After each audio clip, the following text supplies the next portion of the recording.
we're starting something new this week. A few weeks ago, we had a Twitter question about the Pillars of Sci-Fi, right? Yep. And we got into a discussion of that and decided it was really too in-depth of a discussion to try to have all at once. So we're breaking this down into our Pillars of Sci-Fi, uh, three things out of each category that we feel like are. Only three? 4. Four. Was four? Four is what you wanted out of each category? Yeah. Oh my gosh.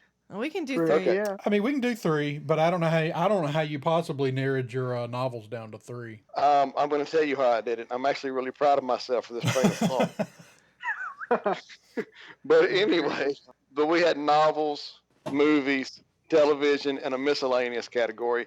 And we're going to take each of those categories one at a time and do one a week. And this week was novels, which actually I sort of expanded my novels category to just be literature. Yeah. Okay. That's fair. Which was the intent of the question. Right.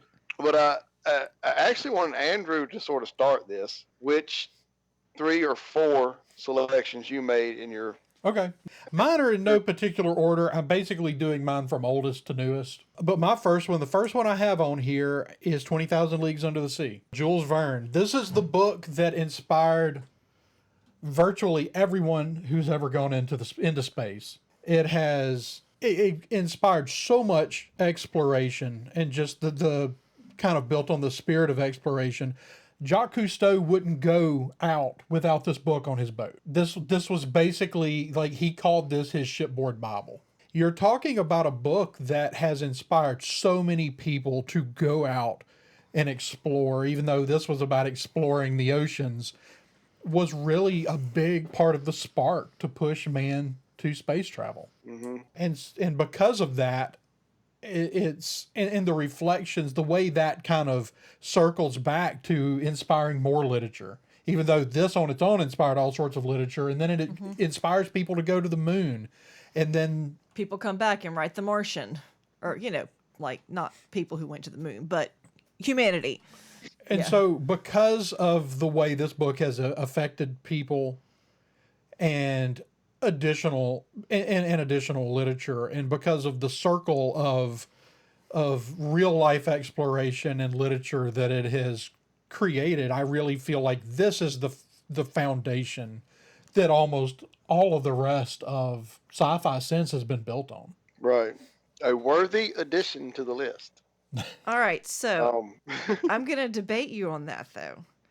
Because if you're talking oldest sci-fi, I mean, Frankenstein was written like 75 years before 20,000 Leagues Under the Sea. I get that, but when we talk about sci-fi, when you say somebody says sci-fi, what is the first thing that comes to your mind?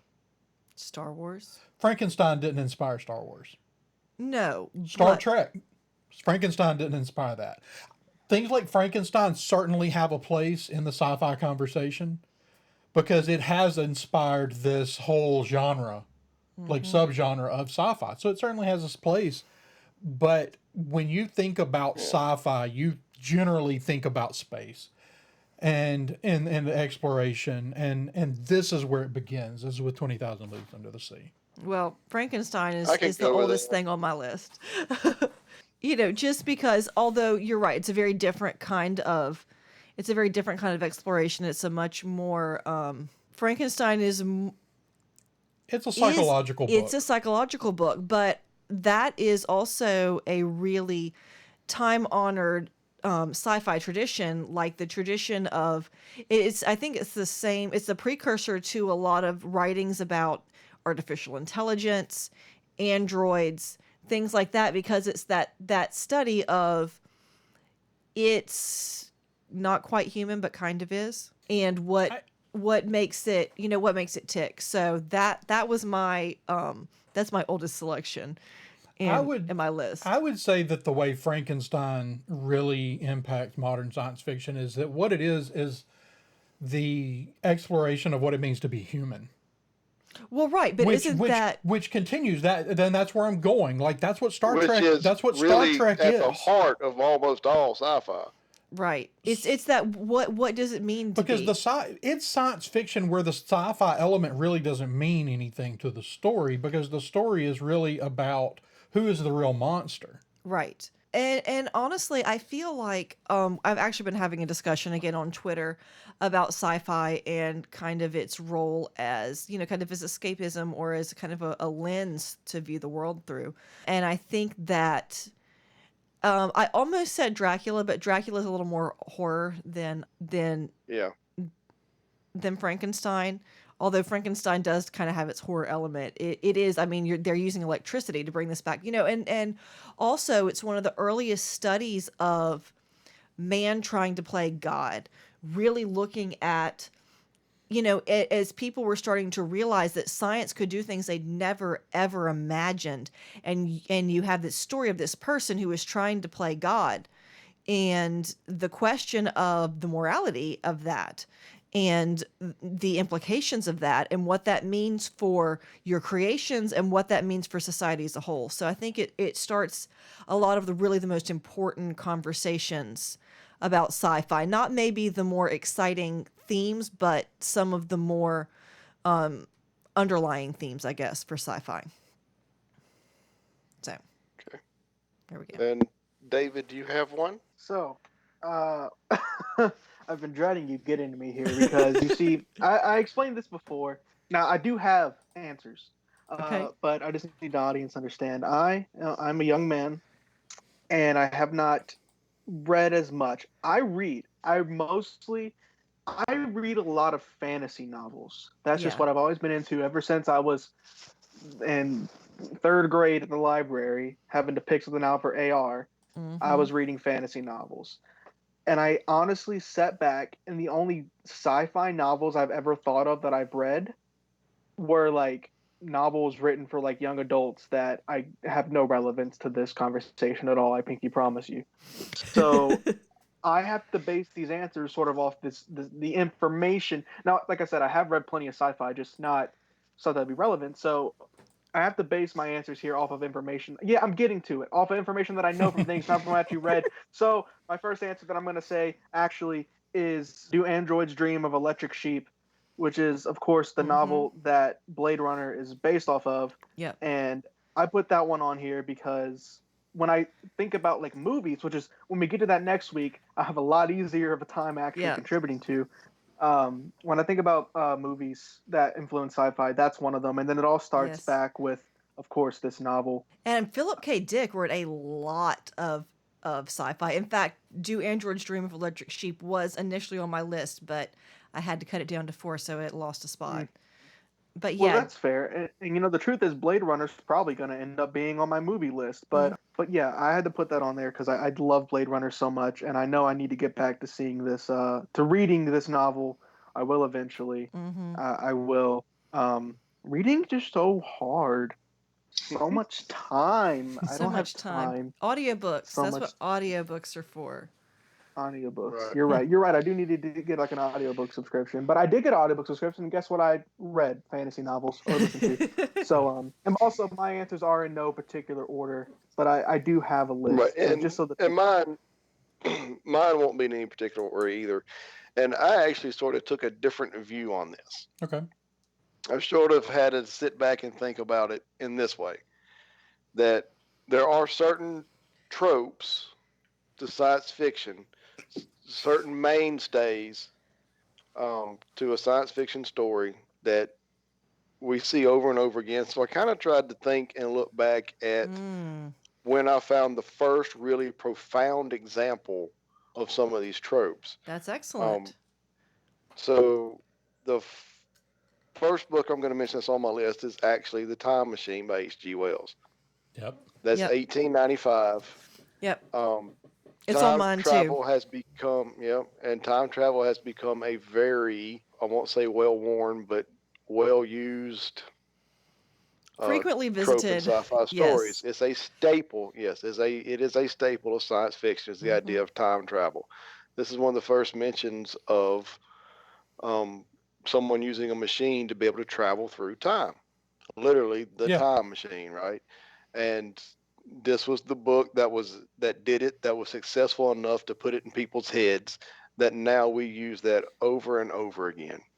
Mm-hmm. So the first entry on my list I will mention is The Time Machine. Okay. Yep. That was my number. That was my my third one on my list. I'd have to tell you what though. I read it expecting it to be like Back to the Future-esque, and it is not. No, It is not it's a actually happy really book. creepy. It is profoundly creepy. And the little people frolicking like the sheep and the underground people eating them. Spoiler alert if you haven't read this 150-year-old book. It is not a happy read. I was very disappointed. I got to the end. I was like, are you kidding me? Yeah, I was not amused. Andrew, you had another entry? Another one on your list you haven't I mentioned do. yet? I actually am going to. I have 5 here, and I knew I was going to have to bump it down to 4 as we went. So, since 2 of y'all have H.G. Wells' The Time Machine on your list, I'm going to bump it, not because it doesn't belong, but because I want to provide another one here something that else. might not be on somebody else's list. Isaac Asimov's Foundation. This is a book that has inspired people like Elon Musk, a lot of other scientists to do good for humanity.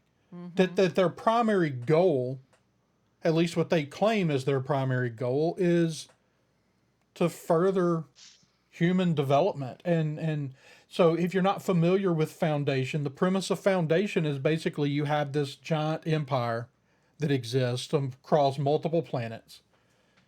And they find out some way of that they develop through mathematics of kind of telling the future, of knowing what's going to happen, and discover that their empire is about to collapse, and it will collapse, and another empire will arise in its place for 3,000 years. So the main character builds 2 teams of scientists, engineers, and such, and sends them to opposite ends of the galaxy to create new settlements. These are known as the Foundations.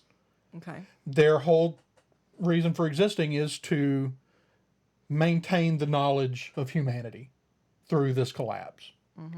And in doing so, search out ways. And so the idea is that through science and mathematics, they can't stop the collapse of the empire, but they can greatly shorten the amount of time until the next empire will rise up. So it's not going to be a total, the collapse won't last for as long. Right.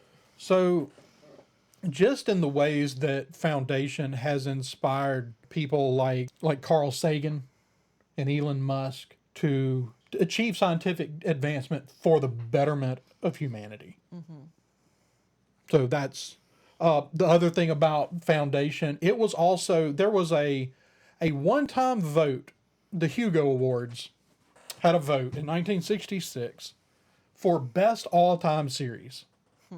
The finalists were Barsoom by Edgar Rice Burroughs, Foundation by Isaac Asimov, Future History by Robert Heinlein, Lensman by Edward Smith, and Lord of the Rings by J.R.R. Tolkien. And the Foundation series won the award, Hugo Award, for best all-time series, and the Hugo Awards have never revisited that category. Is iRobot part of the Foundation It series? is not. It is not. Okay. It was a slightly later book, so that's my second. My second entry is Foundation by Isaac Asimov. Okay. Okay, so David, what is your second entry? This second entry is based off of what I've heard about it and what I think. One of my favorite, even though it's widely overused, one of my favorite subgenres of sci-fi is the dystopian future, the dystopian sci-fi. Obviously very, very popular. And so with that in mind, I wanted to include a dystopian book on my list. And upon my research and reading, what I've come to find is that it's pretty widely considered that 1984 is probably the most influential dystopian sci-fi novel. So I'm gonna put that on my list here just to fill that little slot, because I mean, dystopian, you're thinking about, like, if you're looking at it from like what are the pillars of sci-fi, what are most sci-fi things, dystopian in itself is such a huge part of that. So many popular movie series are trying to follow that trope of like the dystopian future. And it's one of my favorite things to write about, to read about, to play video games in, to watch movies about. I'm always seem to be drawn to that.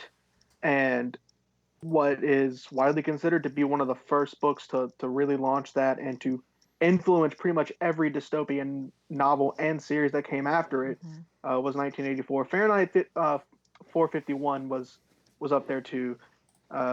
When I was doing my research, that one's also heavily influential in that. Those were also on my list of things that got cold, were Fahrenheit 451 and 1984. Because, I mean, it's, it's not necessarily something that we think, when we think sci-fi, we think Star Trek. We don't think necessarily Hunger Games, but yet that's definitely, and you can't, in the conversation about dystopian literature, you can't leave out A Brave New World. Well, you're jumping ahead of me, Marisha, because Brave New World is on my list. Okay. I was actually going to tell David, staying with the dystopian theme here, like I said, these what I think of as sort of become staples of sci-fi. The dystopian future is definitely one of them. Brave New World, you wouldn't have 1984 without Brave New World. Brave New World came first. And actually was still to this day one of the more interesting ways to look at it. The protagonist of the story is a character who did not grow up in this dystopian society. He was born and raised outside of the control of that world of established society, and then has to enter it. And it's his reaction to it. It's almost like what our reaction would be being dropped into that world. Or they've actually developed a drug to control human emotion. Sounds a lot like something we saw in Firefly, right?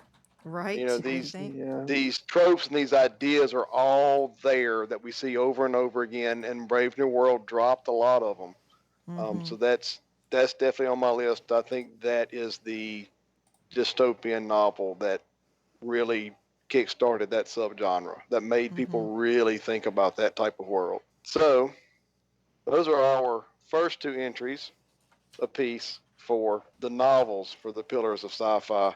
And if you'd like to hear the rest of our list, we're going to invite you to Thursday's episode. That is normally reserved for our X-Files and Star Trek review, which we will still be doing our Star Trek review of Star Trek First Contact. But we're also going to give you our last two entries on our novels list during that episode. Hello, everyone, and welcome to the Science Fictionary podcast, the podcast brought to you by the ScienceFictionary.com, where we discuss all things in the world of sci-fi, fantasy, action, adventure, and superheroes in the world of pop culture. I am Daniel, and joining me tonight are Marisha. Hey, everybody. And Andrew. What's going on, everybody? And David. Hey, everyone. All right, and we are going to pick up where we left off the last episode, discussing what we consider the pillars of sci-fi in the novels category or literature. You can catch this week's other episode if you didn't get the first half of our list. But we're on our third book each here. So I'm just going to go ahead and start this one off because the next entry on my list is the Barsoom series by Edgar Rice Burroughs, starting with The Princess of Mars, which I said I had to expand this into literature because this began as a serial, magazine serial, published in 1912, eventually collected into the first Barsoom novel, A Princess of Mars.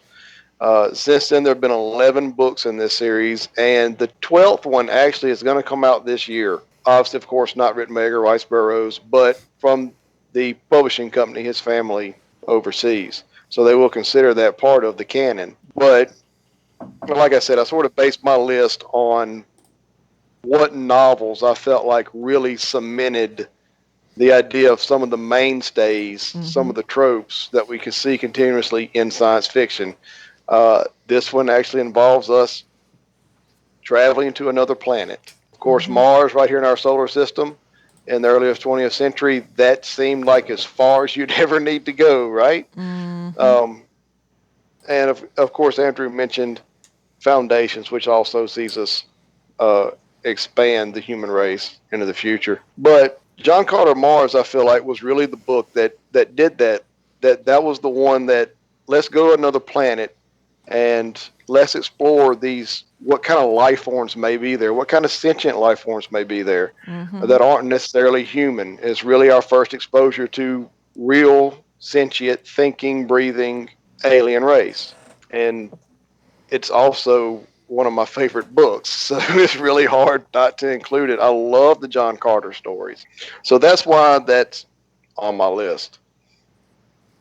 I don't know if anyone else had that, but we can get Marisha's next one. All right, so my next one, keeping again, I didn't have well, I originally had a chronological order, but I had to talk about the other things that other people were talking about when they were talking about them, so my chronological order is gone. So the next thing on my list is Journey to the Center of the Earth by Jules Verne. I don't know if any of you have read Journey to the Center of the Earth. It's and I tried to pick things that I have actually read so I could actually talk about them a little more. But it's such an interesting, exploration. Again, it's kind of like 20,000 Leagues Under the Sea in that it's like it's actually staying on our own planet, but it's so weird and unexpected and really thinks through the scientific implications of what it's saying. It doesn't just throw out there, it's a really well thought through, although kind of weird and kind of crazy, and turns out not to actually be the way it works. But nobody was to know that in the 1870s. And the fact that it was written so long ago. I mean, Jules Verne, in a lot of ways, created what we think of as sci-fi. This sort of intrepid explorer. Didn't Jules Verne also write Around the World in 80 Days? So that sort of, you're talking about tropes in science fiction, that's sort of like, explorers, going into uncharted and unexplainable and fantastical environments. Jules Verne really, I think, inspired, because you see like a lot of these things, H.G. Wells and, John Carter and things like this being written by people who are probably directly inspired by Jules Verne. Because so many people read Jules Verne's works and were inspired by them to go out and explore things that they had never conceived before, and also to write about them, to sit down and to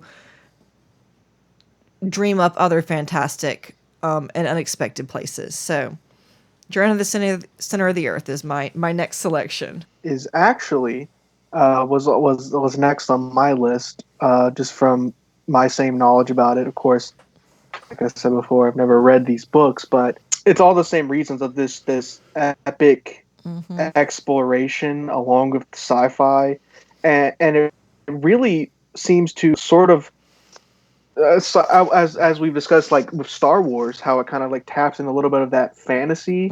At the same time, Journey to the Center of kind of treads that line a little bit between sci-fi and fantasy, and I have been trying to write a sci-fi novel, and it's literally called Journey to Terra 2. Like it's all about that journey. And that's what I enjoy most about it. And so doing research on that, I came across Journey to the Center of the Earth and put it on my list as a book that I really need to read as somebody who wants to write sci-fi. Yes. It's a really excellent one. And Jules Verne is a much more optimistic writer than I've always said that I don't like American literature because it's, dour and unamused, and I just like John Steinbeck. I just can't abide John Steinbeck. All the greatest American writers wrote for the screen. Yeah, I mean, like Grapes of Wrath, man, like who wants to read that? But Jules Verne is like got a much more optimistic take on existence. Man, I American cannot literature is so believe sad.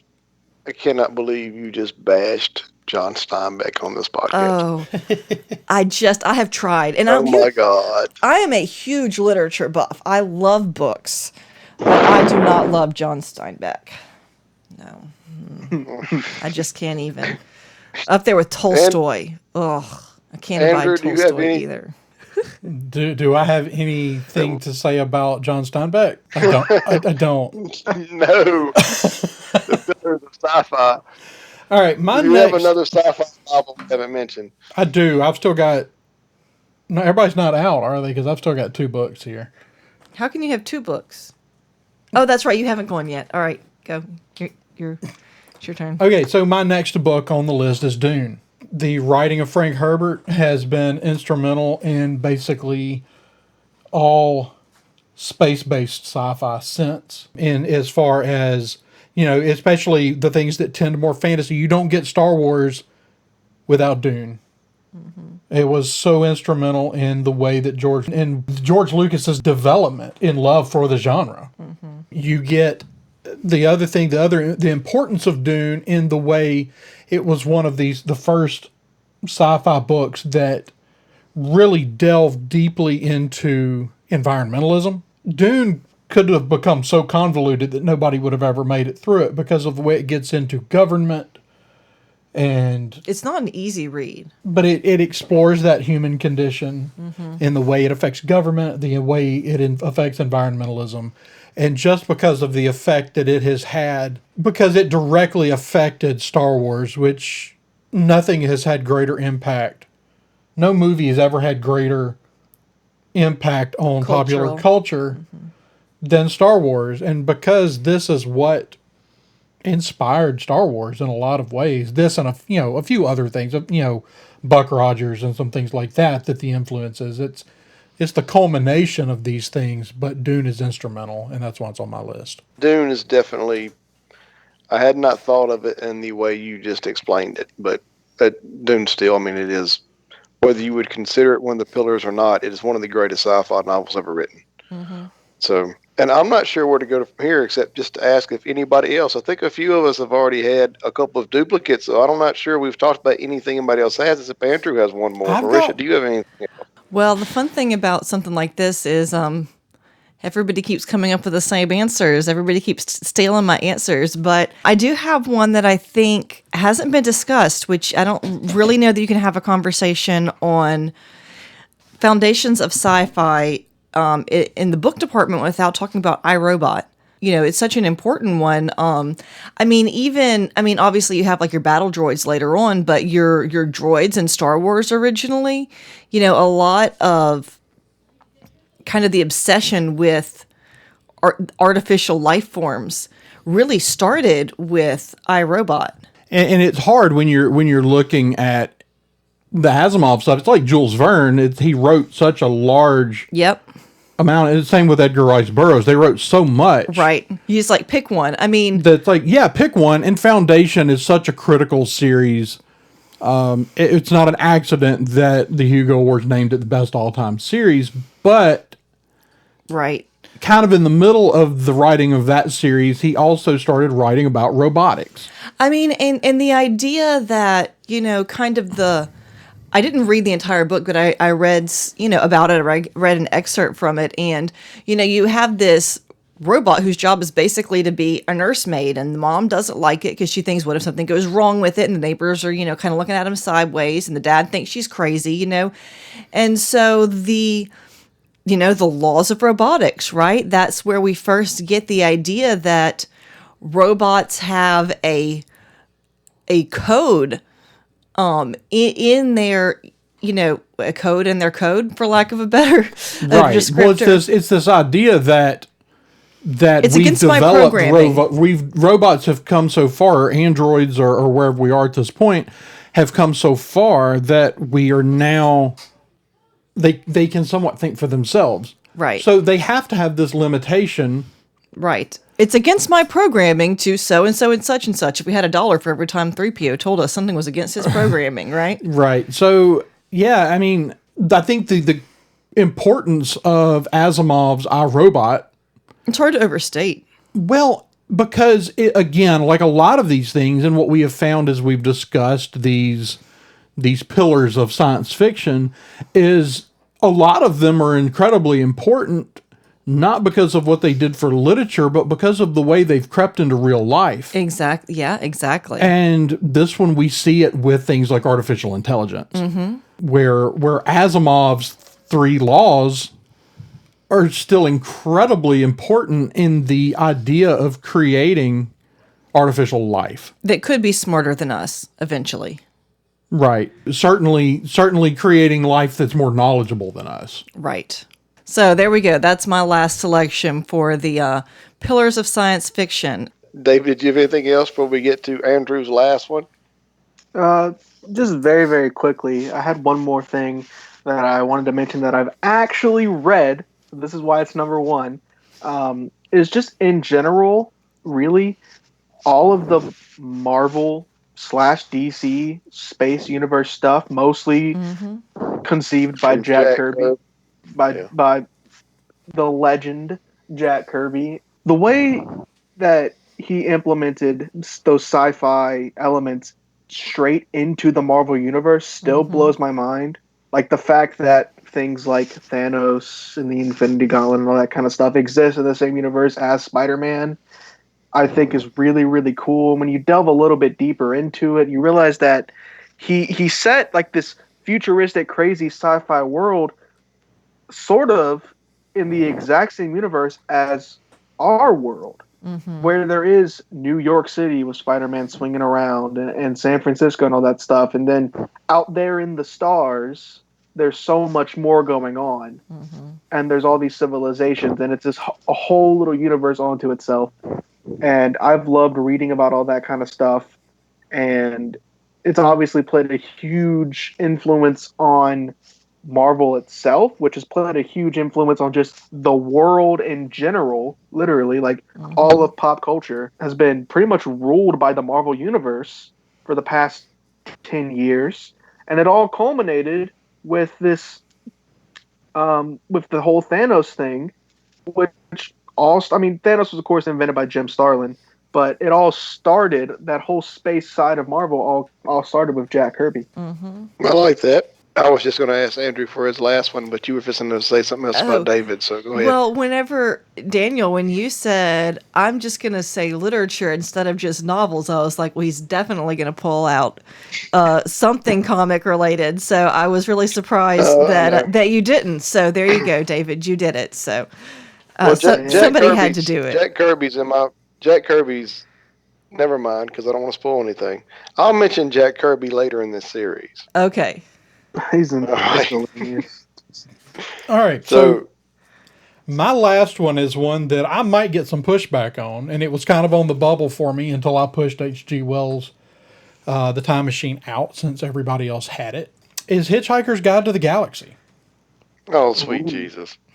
Oh, I love that book. Here's the thing. It's by far the latest of anything we've mentioned. I say by far. It's really only 10 years after a lot of these books that were in the 60s, which was really, the 1960s really seemed to be the heyday of science fiction, period. But Hitchhiker's Guide didn't come out till 1978. But it did for the sci-fi genre what Monty Python did for the fantasy genre. Oh, sweet Jesus. And that it injected the irreverent humor that we still see across the board in all of our movies, including the entirety of the MCU. That's a great point. It made sci-fi I really like that way fun of thinking again. about it. It was the point where someone wrote a sci-fi book and said it's okay to make fun of these things while you're also telling a serious story about them. Okay, I like that. I can go with that. I like Hitchhiker's Guide to the Galaxy. I just don't think of it on the same level as these other books we've discussed. And like I said, it was on the bubble for me, but since so many people had The Time Machine on, I pushed it back into my list. And I do think It that changes things, though. even though it's later, I mean, it would be hard to justify doing anything more recent than that. But the fact is that Hitchhiker's Guide changed the way sci-fi storytelling was told. Those are our novel list for our Pillars of Sci-Fi. Mm-hmm. That's our novels category. And next week, I'm not sure which category we're going to do next. We still have. Okay. All right, so Cool. that'll bring us up to our latest installment of our Star Trek reviews we've been doing every week. We started with the original series films, Woo! moved into the Next Generation television series, and now we have moved into the Next Generation era of movies. And so last week we talked about Generations, which brings us up to First Contact, the most popular of the Next Generation films.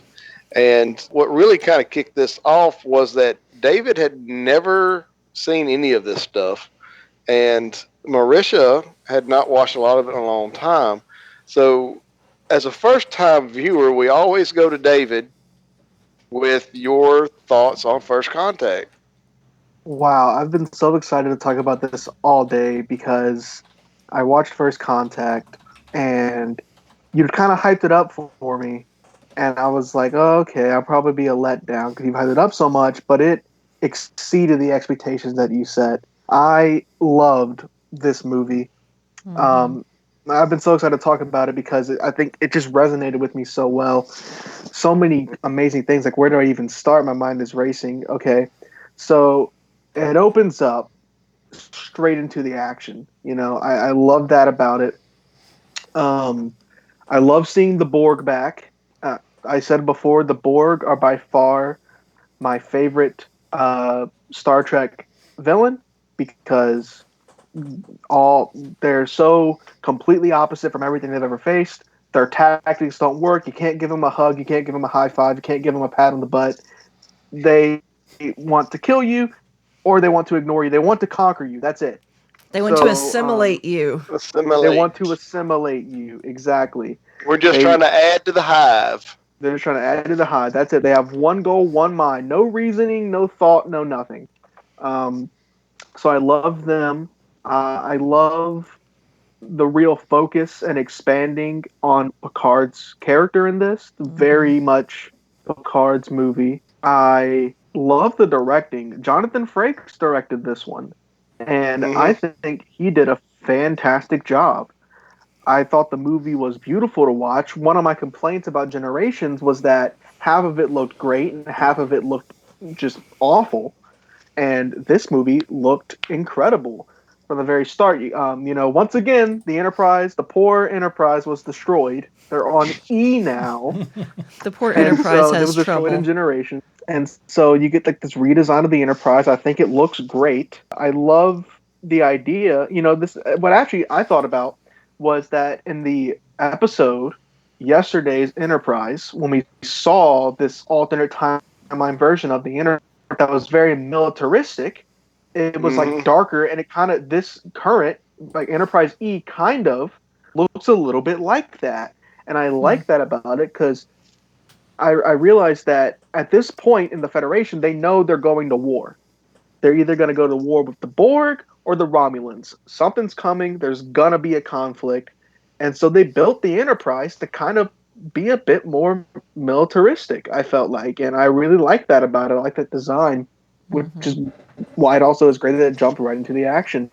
So I really like that. I think everything looked great. I actually love going back in time and meeting and we're seeing the first contact. I thought that was actually a really great idea, and I love the Borg's plan.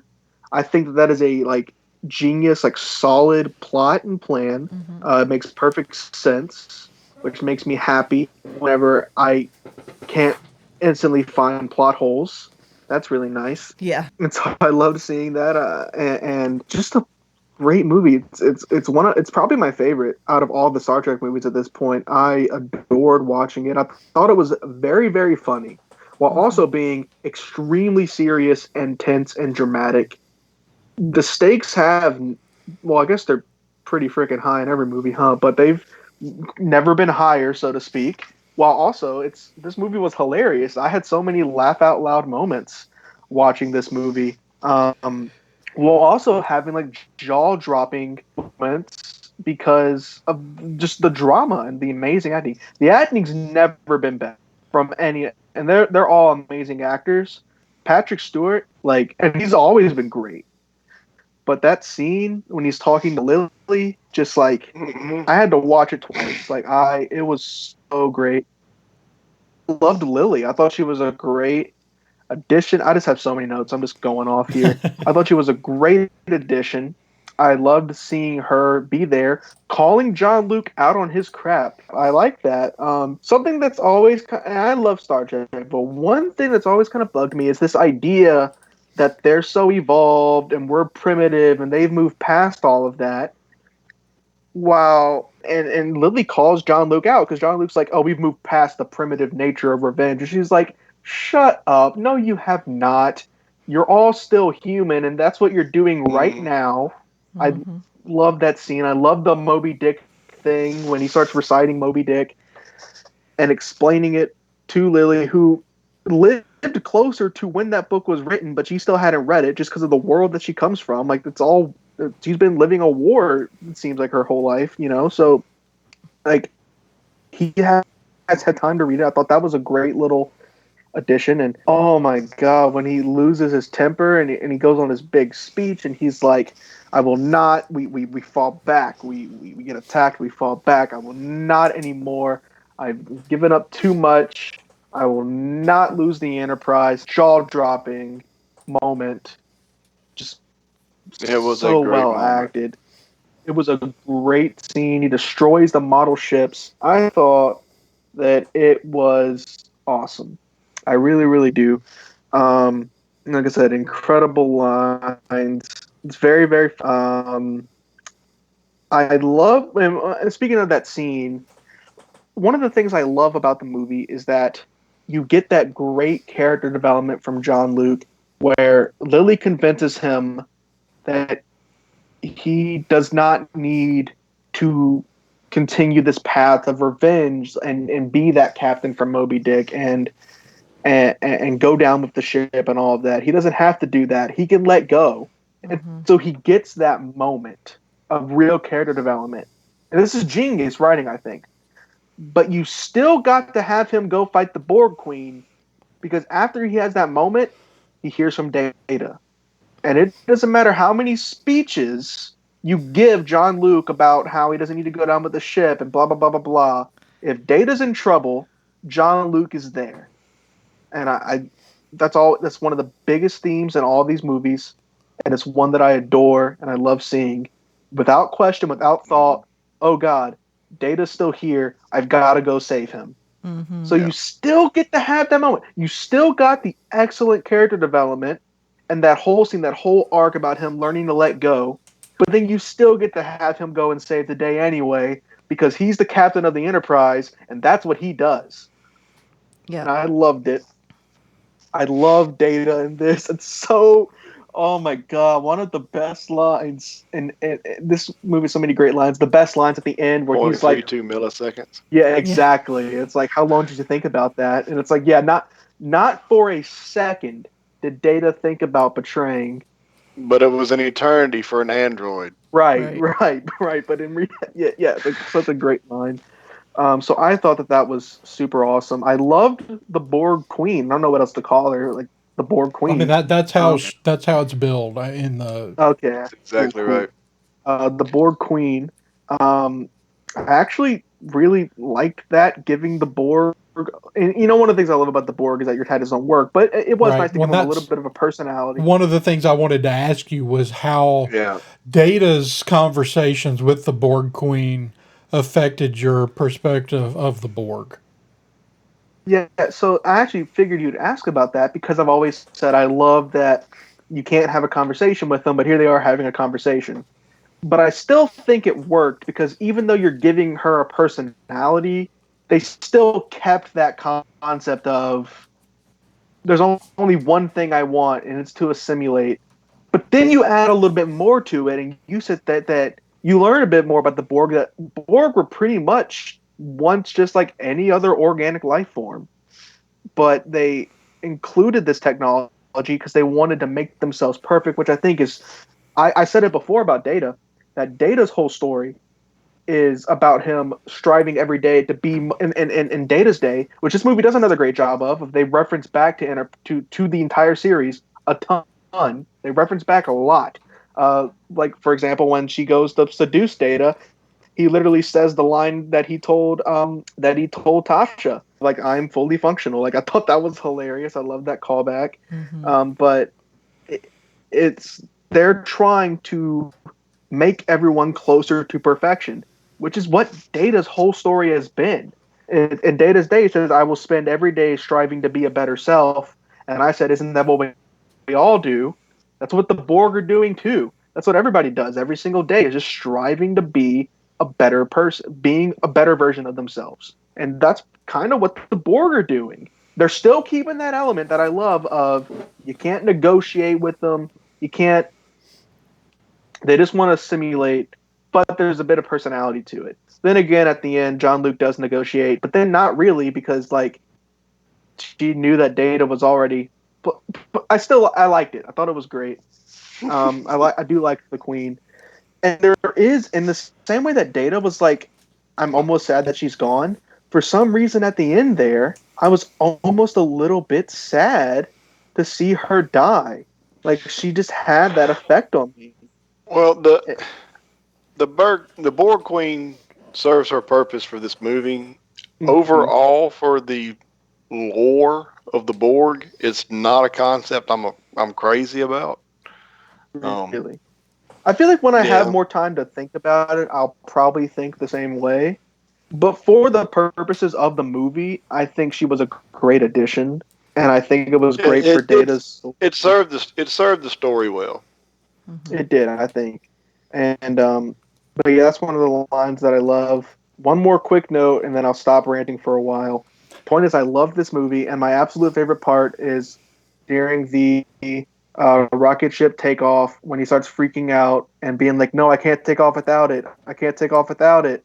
And they're like, "What is it? We got it aboard." He goes, "Oh no, I found it." And then Magic Carpet Ride starts playing. Yep. That was just the biggest smile on my face that you've ever seen.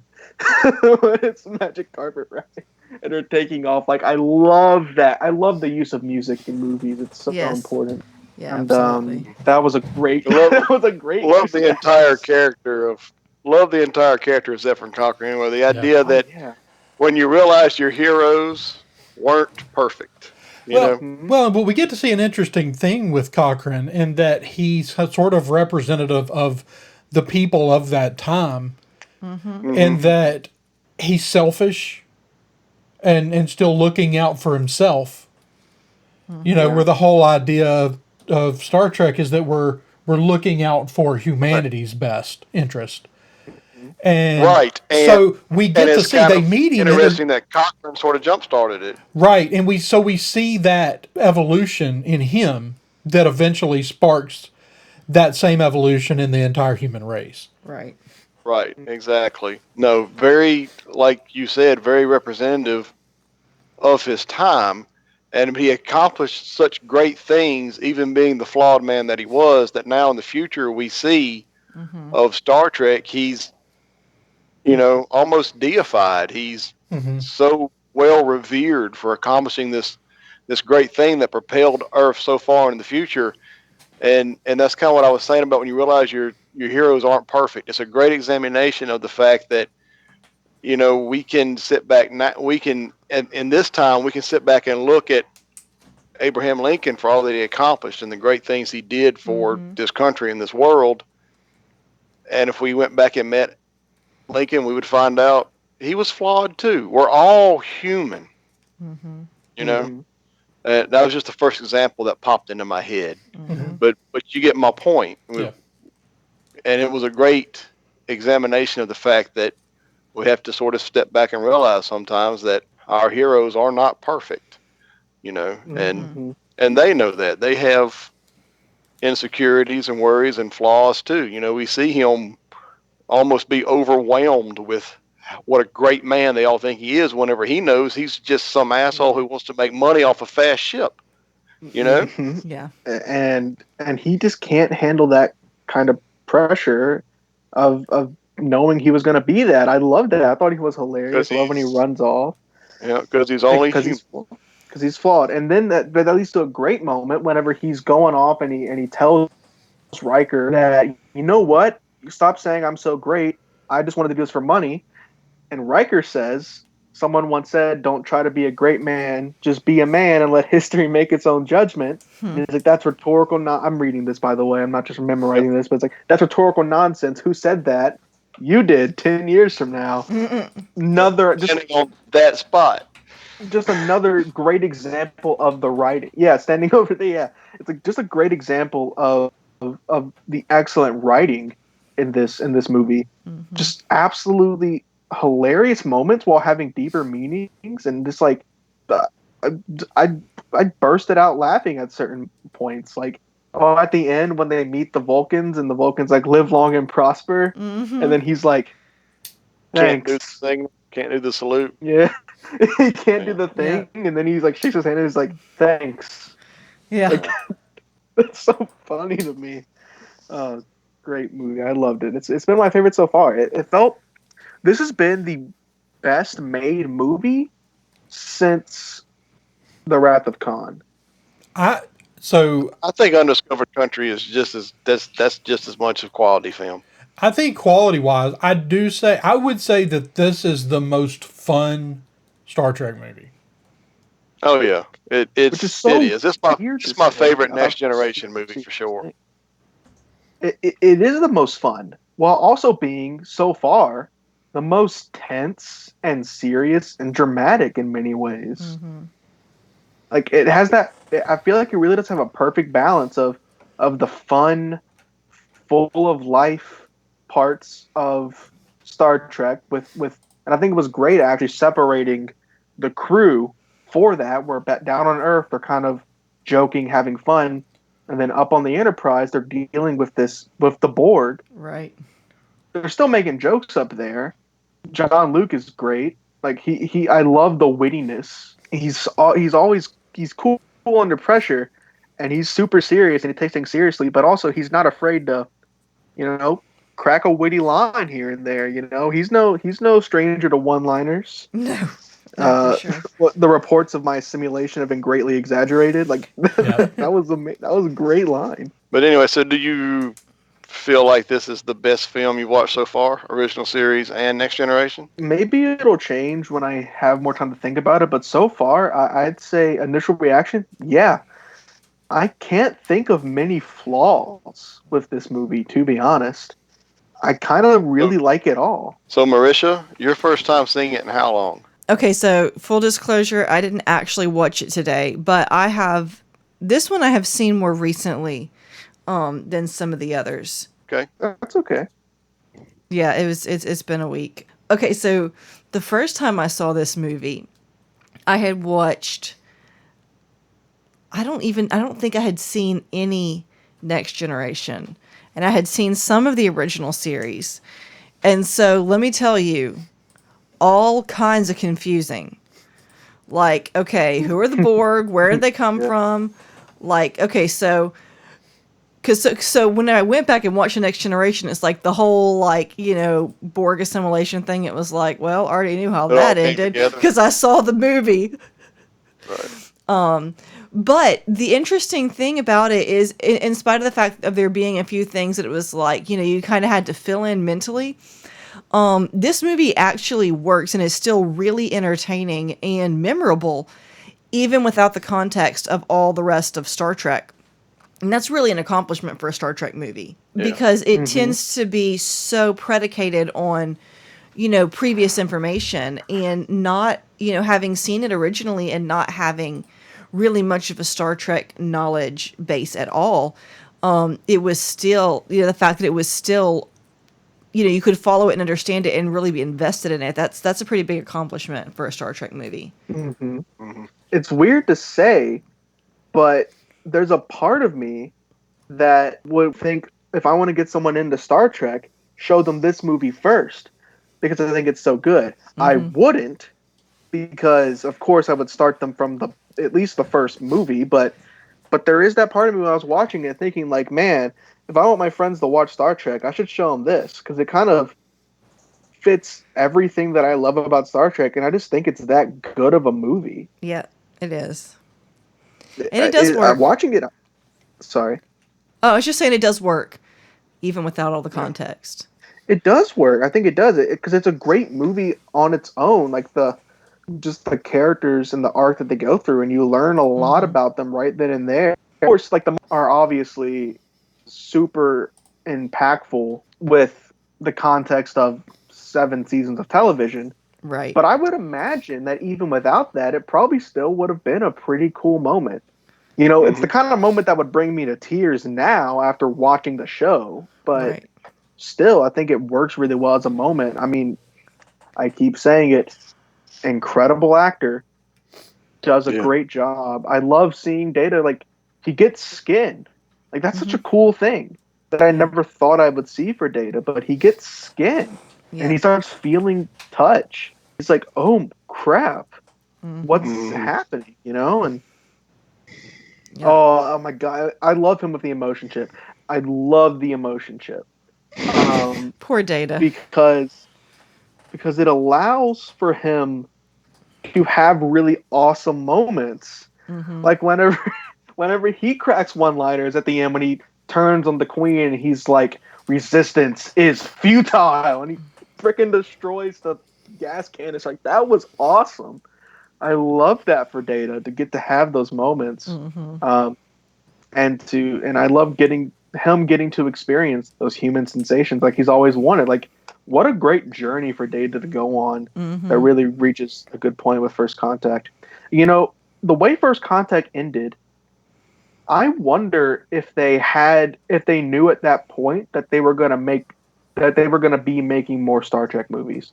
Because it ends kind of definitively, sort of in the same way that the last original series movies ends, with them being like, all right, once more into the breach, let's go. This one ends with him being like, make it so, and then ship flies away. They go back to home. They defeated the Borg. Data, John Luke, they've all had their journey. It kind of feels like this was meant to almost be like an ending. So I wonder if they knew they were going to be making more Star Trek movies at that point. I don't know. I think they sort of felt like if they were going to end it with this one, that's where they would end it. But, you know, like you're fond of saying, money. Money. It talks. So, Daniel, you hadn't said much. Like, what are your thoughts on this movie? I kind of touched on it a little bit. I like the Zephram Cochrane story, just all of it. Right. And like I said, I love the examination of what it's really like to meet your heroes. I think it's fascinating. I love Data's arc in this film.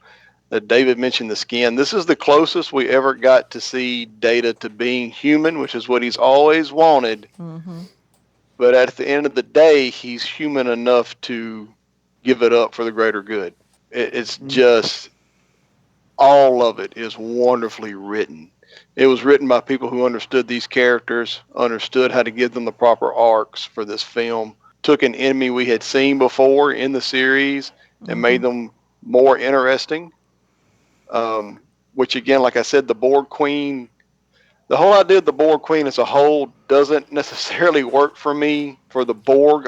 You always kind of like the idea that they're all just one mind, and knowing that there is a leader there pulling the strings makes them a little less autonomous, but it works for this story. So it is my favorite of the Next Generation films. I think it's most people's, but we're going to get to Insurrection next week. That'll be interesting. And then I still keep saying I am ready to get to Nemesis. I want to hear everyone's thoughts on Nemesis. Does anybody... Go ahead. Where does this rank for you? You keep saying it's your favorite Next Generation movie. Where does it rank for you? And I guess everyone else, where does it rank for y'all amongst all the Star Trek movies? I still have a fondness and a strong lean towards the original series films. I can't help it. They're part of my childhood. They're too dear to my heart. Wrath of Khan and Undiscovered Country to me are still the two best Star Trek films. Period. But this one's up there. This is a good movie. It is a really good Next Generation story. I would say it's my number 2. It's the best Next Generation story. Behind. I would put it after Wrath of Khan, and it's very similar to the arguments for me for Empire Strikes Back, versus either A New Hope or Return of the Jedi, is I put Empire first because you look at Empire and it's a cinematic masterpiece. It's not just a great Star Wars movie. It's A great movie. It's a great movie. It's one of the best movies ever made.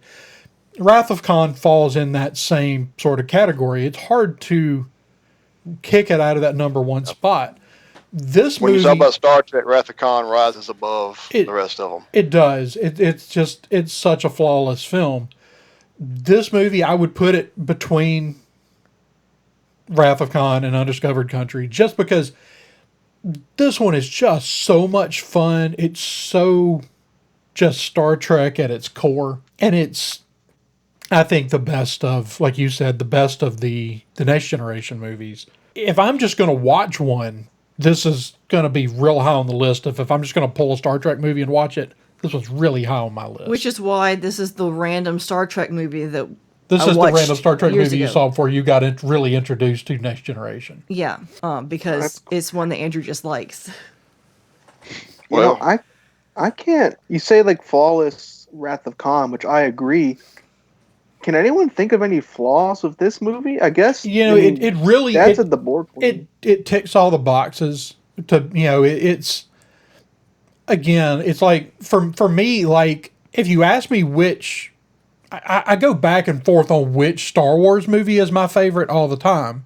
Empire Strikes Back is the best Star Wars movie, but part of me enjoys watching A New Hope or Return of the Jedi more than Empire Strikes Back.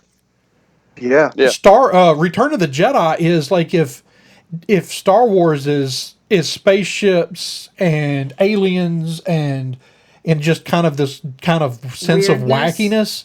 Yeah. Then Return of the Jedi is the most Star Wars movie ever made. And in some ways, this is kind of mirrors that, where on the right day, I mean, I put this one right up there with Wrath of Khan. It's just that there's just something that you kind of have to, when you talk about Wrath of Khan, you're talking about kind of the pinnacle of the Star Wrath Trek of Khan movies. is one that gets pulled out in like greatest villains ever. Not just like greatest villains in Star Trek, but Right. But this one's certainly up there for me.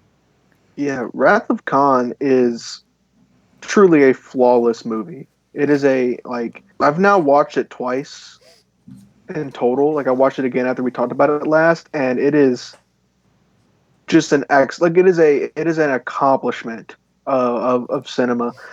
But the thing is, watching First Contact for me, I got the same feelings. And you were comparing to like Empire Strikes Back, everything like that. I agree. This is definitely the Wrath of Khan of the Next Generation movies. I mean, it's the second one, Right? And it's just like that. It's great. All right. So those are our thoughts on First Contact, and next week, Insurrection. So David, Marisha, I'm not sure you've seen Insurrection I have either. not seen Insurrection. No. I haven't watched it in a very long watch time. that for next week. So. Awesome. So we have and then we're going to be doing the cornerstones or pillars of sci-fi. Did we decide TV or film? Television. Okay, so we'll have that in our next episode as well. And everyone put more than 4 things on your list so that whenever everyone inevitably says Star Trek and Twilight Zone, we have something to fall back on. Right. Gotcha. Okay. Well, so that's going to do it for us tonight. And until next time, Marisha, where can people find you on the internet? You can find me on princessesandpadawans.com, on Twitter at @ppadawans, and on Instagram at princesses_and_padawans. All right. And Andrew? Okay, you can find me running the Twitter account for this show at Sci_Fictionary. You can drop us a line at thesciencefictionary.com. You can find me every Tuesday hosting our other show, Coruscant Radio Underground, where we talk about all things Star Wars. You can catch me on my Twitch channel at Darklighter580. And as always, be sure to check out red5network.com for our podcast as well as all of the rest of our Red 5 family. All right. And David? You guys can find me on Twitter at stay_creativedd, or you can find me at my YouTube channel, Creative D&D. Right. And I am Dan C. Peeps on Twitter, and we'll see you next time.